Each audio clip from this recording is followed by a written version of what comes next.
Bab 58, Syifa wanita tangguh. Biarin aku tetap tinggal sama Mas. Jangan tinggalin aku walau sedetik, pinta Syifa seraya menggenggam erat jemari tangan Ilham. Kalau begitu kita kembali ke Jujukan lagi aja. Rumah ini bagaimana? Mas nggak mikirin rumah ini, yang penting adalah adek. Begini aja, sebelum kita kembali ke kawasan pondok, gimana kalau kita jalan-jalan ke suatu tempat, Dek? Wih, mau dong, tapi ada syaratnya. Ngapain pakai syarat sih? Minta maaf dulu, sungkem sini. Tita Ilham menyuruh Syifa sungkem padanya, bersimpuh dan mengecup punggung tangan suaminya. Emang aku salah apa? Tadi yang nendang ini Mas siapa? Memar, Dek? Hilih, kamu nggak percaya? Ayo Mas tunjukkan di toilet. Aku kan pelan nendangnya. Lagian itu refleks, bukannya aku sengaja gegara Mas tiba-tiba ngajakin itu. Sanggah Nasya. Oh nggak mau sungkem, padahal salah. Coba aku lihat sini. Sehingga Syifa mendorong tubuh Ilham ke ranjang hingga pemuda itu terlentang dan Syifa beralih menyelimuti suaminya, membuka celananya, memasukkan tubuhnya ke dalam selimut. Dek, ngapain? Aku mau lihat pakai senter. Ampun, disenter segala. Entah apa yang Syifa lakukan. Ilham berbaring pasrah di ranjang. Rupanya memang memar sehingga Nasya pun keluar dari selimut, melihat Ilham yang melihat gadis itu dengan pias. Biar kelihatan Mas, kan ini gelap. Juga, apa mau aku buka aja selimutnya? Sekalian aku telanjangin Mas. Tawaran Siga membuat Ilham menelan selaiva. Kenapa tegang begitu? Tanya Syifa karena Ilham memunculkan ekspresi kengerian di wajahnya. Takutnya adek bertindak brutal lagi. Udah kan, masih sakit. Udah nggak kok, lain kali jangan lagi ya. Iya, ya udah, karena kita nggak jadi tinggal di sini, setidaknya Mas cari pondok hunian dekat pondok aja, karena aku nggak mau tinggal di Jujukan lagi. Boleh deh, nanti kita akan tinggal nggak jauh dari pondok ya. Oke, yang penting aku nggak jauh dari Mas. Aku juga bisa bebas keluar tanpa harus kena sanksi lagi. Jangan salah. Jaksa Agung ada di hadapan adek, jadi kalau adek bikin masalah, Mas akan tuntut adek dengan pasal berlapis. Berapa lapis? Ratusan, hehe, ucap Syifa mencandai suaminya seraya mencium pipi suaminya gemas. Kok ketawa? Mas masih mau hukum adek loh, nak. Lihatlah ayah kamu tega menghukum bunda. Kok ganti? Nggak jadi mami papi, hehe. Nggak Mas. Ayah bunda lebih manis kayaknya. Boleh deh, gimana baiknya aja, Dek. Ilham yang tipikal manja segera bergelayut manja, tangannya mengalungkan di bahu Syifa, sementara matanya tertuju pada perut rata sang istri. Baik-baik ya malaikat kecilnya, ayah, kalau misalnya bunda mulai bertindak di luar batas, ingatkan ya, nak. Harap Ilham pada calon bayinya. Mendapat ucapan tersebut Syifa hanya memandangi Ilham. Kenapa lihatin Mas kayak gitu? Aku mau jalan-jalan. Kemana? Fun World ngidam. Pasti adek mau main basket itu kan? Tahu aja sih. Syifa meraup wajah Ilham hingga pemuda itu gelagapan, membuatnya itu menghela napas. Boleh. Emangnya adek nggak capek? Nggak capek sama sekali, sahut Syifa kemudian gegas berdiri menuju ke toilet untuk berganti pakaian, hingga gadis itu menggunakan tunik celana bahan, dan bergotali warna pink pastel, sementara Ilham menggunakan baju putih dan jaket putih, celana kargo krim melekat di tubuhnya, membuat pemuda itu terlihat sangat tampan. Udah sayang, ucap Ilham. Ganteng banget, ucap Syifa sehingga Ilham tersenyum. Dek, naik mobil aja, ya, kurangin naik motor selama hamil, ucap Iljam. Insya Allah, ya udah, ayo, ucap Ilham sehingga menuju ke mobilnya. Keduanya masuk ke mobil dan akhirnya Olam melajukan mobilnya ke mall. Melihat lalu lalang dan kelap-kelip lampu jalanan membuat Syifa tak menyangka, Setelah selama ini terkurung di pondok pesantren, seperti mimpi bisa kembali melihat dunia luar, memandangi Ilham yang sesekali memandangi dirinya seraya tersenyum. Kita udah sampai sayang. Ham. Ayo mas, ucap Siva sehingga mereka keluar dari mobil. Nasya segera menggandeng tangan Ilham hingga masuk ke mall. Mereka melangkah seraya memperhatikan keadaan mall. Merasa bingung ingin kemana, namun terlebih dahulu ke Fun World saja. Jadi ke Fun World, Dek? Tanya Ilham. Jadi dong, beli es krim Sundai dulu, Mas. Ya udah. Kemudian Ilham membelikan 2 cup es krim Sundai dengan krim stroberi di atasnya. Ini sayang, makasih Mas. Ya udah ayo ke Fun World, ajak Siva. Iya. Ilham mengiyakan semua yang Nasya inginkan. Mengingat ini kali pertama mereka ngedate setelah hampir 4 bulan menikah tanpa pacaran dan tanpa malam mingguan. Mas isi voucher dulu, ya, ucap Ilham sehingga mengisi voucher supaya Siva bisa puas-puas main di Fun World. Setelah terisi keduanya kini menuju ke photo box untuk berfoto bersama, dengan gaya nyeleneh dan Ilham yang bergaya kalem. Akhirnya keduanya malah tertawa sendiri melihat hasil foto mereka. Setelah foto bersama, mereka menuju ke permainan tembak zombie. Setelah menggesek kartu, keduanya pun saling bermain menembak zombie. Dengan semangat Siva cekikikan, kesenangan, tertawa lepas menikmati jalan-jalannya hari ini. Mas, tembak dong zombinya, ini udah mas tembak. Dek, nggak habis-habis si zombinya ya hehe. Ilham yang awalnya kaku bahkan akhirnya ikut menikmati permainan karena Siva seperti sahabat baginya, gadis yang kadang merangkul, mencubit, menggelitik bahkan menoyor kepalanya. Ilham hanya berdecak ketika Siva yang keasyikan main menoyor kepalanya. Maaf, berasa lagi main sama Ari soalnya hehehe.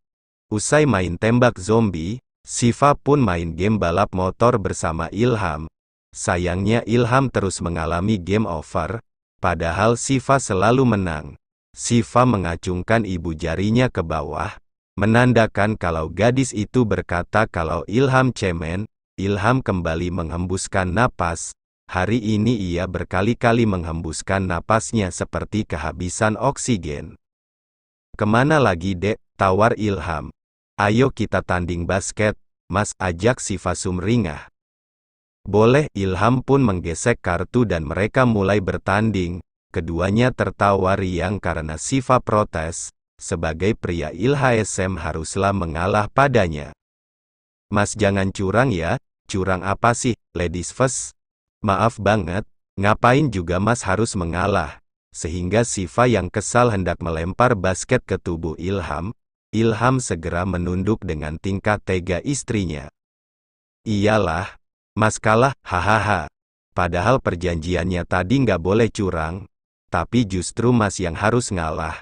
Dasar bumil, gerutu Ilham. Pak Ustadz nggak usah misu-misu. Aku dengar, ucap Siva. Setelah main basket, pun akhirnya dimenangkan oleh Siva. Setelah itu Siva tertarik untuk main Dance Revolution, sehingga Ilham melarangnya. No, itu lompat-lompat, adek kan petakilan. Ingat nggak kemarin abis flag, main yang lain. Mas, lirih Siva nampak memaksa.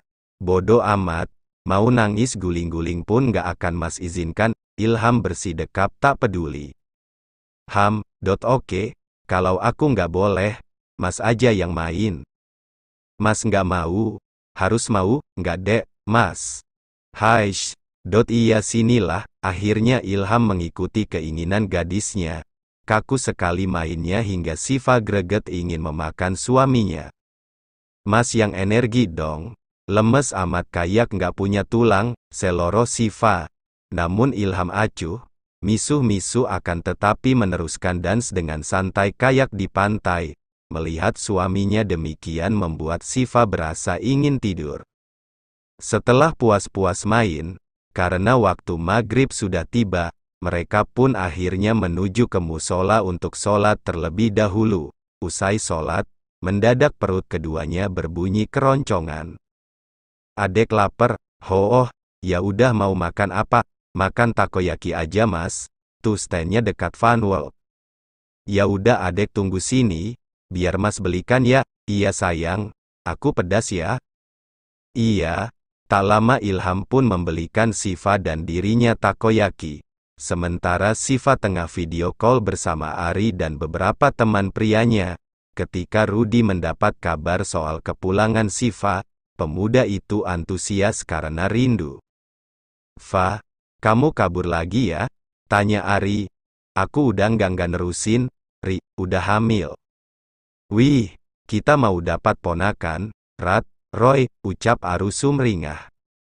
"Ini kamu lagi di mana Fa? Aku nyusul ya," ucap Roy. "Heh, nggak usah Roy," imbu Ari. "Tahu nih," ucap Dion.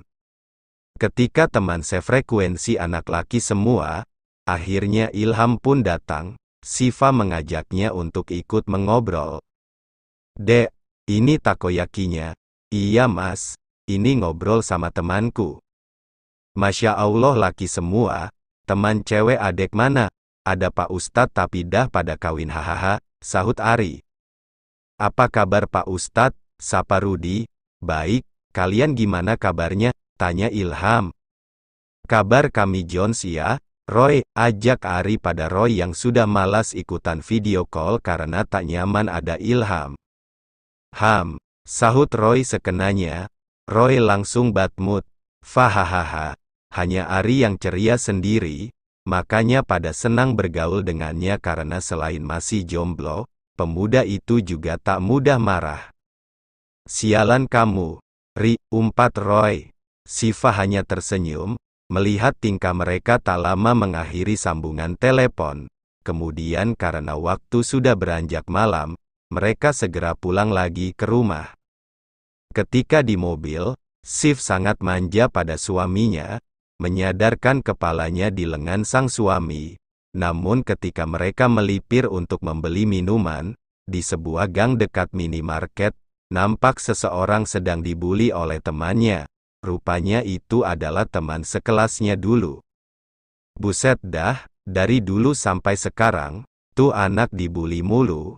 "Ya, udahlah cupu. Mas Ilham masih lama nggak ya?" Keburu tepar tuh anak. Siva pun turun dari mobil dan mendekati mereka. Menyedihkan sekali, keadaan pemuda itu, entah sampai kapan pemuda itu akan dirundung. "Hei," mereka menghentikan aksinya dan menoleh ke sumber suara. "Siapa tuh John?" "Ya cewek lah." "Masa, Mbak Kun, lo ngatain gue apa?" "Mbak Kun, gila ya, John, lo tuh udah blow on, masih juga jadi sampah, kasihan lo dia lo rundung terus." "Suka-suka gue dong, masalah buat lo, sekarang biarin dia pulang dan lo sama ketiga temen lo pulang juga deh, cuci kaki sama tangan terus tidur. Lo nggak usah ikut campur ya, mentang-mentang lo mendadak dijebloskan ke pondok, lo berubah jadi kang ceramah." "Hah, nggak mempan, Fa," ucap Jono. "Balik lo," ucap Siva pada Bimo yang saat ini dirundung dengan beberapa luka lebam di wajahnya karena dipukuli. Tatapi saya, Bimo masih ketakutan karena dapat tatapan tajam dari gengnya Jono. "Berani lo balik, gue akan," ancam Aryo. "Akan apa? Cepat balik, kasihan nyokap lo," ujar Siva sehingga Bimo pun hendak berlari meninggalkan Jono namun, dicegah oleh Bambang. Sehingga Bimo segera menginjak kaki Bambang hingga pemuda itu berlari, namun tertangkap lagi dan dipukul lagi. "Haish," Siva geram dan akhirnya menendang Bambang dan Bimo pun berhasil terlepas. Pemuda itu berlindung di belakang Siva. Prihatin melihat luka lebam di wajah Bimo, Siva segera menendang Jono yang hendak menangkapnya lagi. "Lo tunggu situ, ya." Sehingga Siva yang akhirnya turun tangan menghajar para teman sekelas yang dikenal tukang buli itu. "Fa, kok bisa sih lo belain dia? Bukannya dulu kita cesan?" "Maaf ya, gue udah ninggalin ini, jadi lo pada balik deh," kasihan Bimo. "Dia mangsa gue, Kampret, seloro Jono sehingga hendak membawa Bimo, namun Siva segera menendang Jono hingga jatuh terseret membentur dinding. Gila lo beneran cari masalah ya, cewek sialan, udah yuk, kamu bareng aja, biar diantar ke rumah, ajak Siva, namun ternyata Jono dan Bambang hendak menyerangnya Siva lagi dari belakang sehingga Bimo melindungi Siva hingga akhirnya pemuda itu kena pukul sehingga memancing amarah gadis itu. Siva memutar tubuhnya geram melihat lo, sehingga Siva pun menghajar mereka habis-habisan hingga mereka akhirnya tunduk, babak belur dalam kendali Siva yang sedang menduduki tubuhnya. Masih berani lo, ampun Fa, sakit, minta maaf sama Bimo. Ogah, minta maaf, pekikan Siva membuat Ilham segera mencari keberadaan Siva yang sudah tak ada di mobil lagi. Suara adek, segera Ilham mencari keberadaan Siva yang saat ini tengah melihat Jono yang sudah lari meninggalkan mereka. Ada apa lagi, Dek? Ini anak abis dipukulin Mas, anterin pulang dulu kasihan. Terus adek tadi abis berantem lagi? Iya. Ya Allah. Terus gimana keadaan adek? Istri saya sedang hamil. Sekarang, apa dia berkelahi tadi? Maafin saya, haduh. Kamu juga babak belur lagi. Udah Mas, kita antar dulu dia pulang. Kasihan, tapi adek nggak apa-apa kan? Nyeri aja dikit, lirih Siva dan mereka segera ke mobil. Setelah mengantar pemuda itu, mereka segera kembali ke rumah. Gimana dek, nyeri Mas? Ya Allah dek, atas dasar kemanusiaan Mas ngerti, tapi ingat juga sama kondisi adek, kenapa? Tolong bacakan doa aja Mas, sakit, lirih Siva sehingga Ilham mengelus perut gadisnya dan berangsur sakitnya sembuh. Ya Allah, apa sebaiknya hamba ikat saja istri hamba, lirih Ilha. Mas bicara apa sih? Aku mau tidur aja biar enakan. Udah nggak apa-apa Mas. Siva pun akhirnya ketiduran dan setibanya di rumah, Ilham membopong tubuh Siva hingga ke ranjang. Ilham mengeceknya dan untungnya tak terjadi flek. Kemudian Ilham membuka baju gadisnya, menggantikannya dan menyelimuti gadisnya. Adek memang suka menolong, wanita tangguh. Tapi adek ingat ada bayi dalam perut adek, masih terlalu kecil dan rapuh. Dek, lirih Ilham, untungnya bayinya pun setangguh bundanya. Allah selalu melindungi anak yang tak berdosa, sehingga bahkan membuat bundanya tertidur dengan pulas. Mereka bahkan harus bersiap lagi sebelum akhirnya tinggal lagi di jujukan.